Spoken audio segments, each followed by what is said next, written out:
one beautiful thing that happened to me was I felt free again.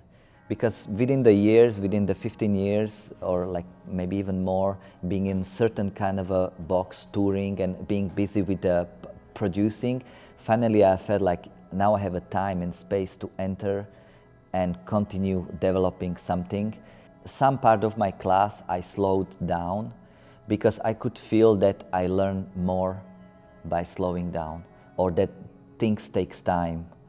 So I continue working, still revisiting what I was comfortable with, but adding a new layers, slowing down, pointing one thing and playing with that, and I wanted to stay open for that, and it came to my teaching, to my work, to the way I see things also when I see the shows, you know.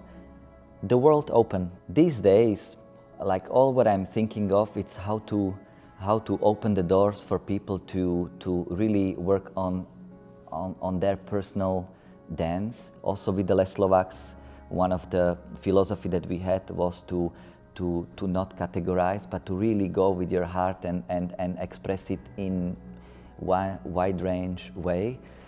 So that's what kind of stay with me, and I continue carrying that even until today to work on a personal dance, and that's what I try to share these days even more in many different ways, and not try to restrict that, you know, we should dance only in one kind of a way, but trying to open really the door for many different kinds of dancing in the same time in room, and help people to discover their own forces that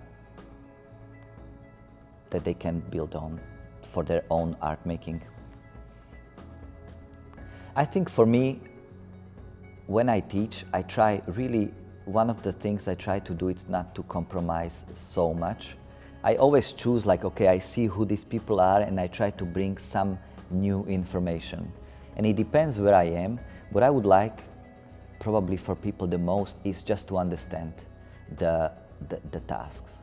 Not to take it or like it necessarily, but just to understand, experience that in their practice physically. And then once they leave, hopefully one day something comes back and they will understand, it's this. Okay, now I know, I understand that this is also a layer that maybe I can work on. So I just would like them to take something, not necessarily everything, just take, understand, and at one point in their life, something comes back, and then they will probably use that. You know, that is the way I like to think, not to force one kind of a color to everybody, and I want them to be the same, but actually the more different, the better, to my nature.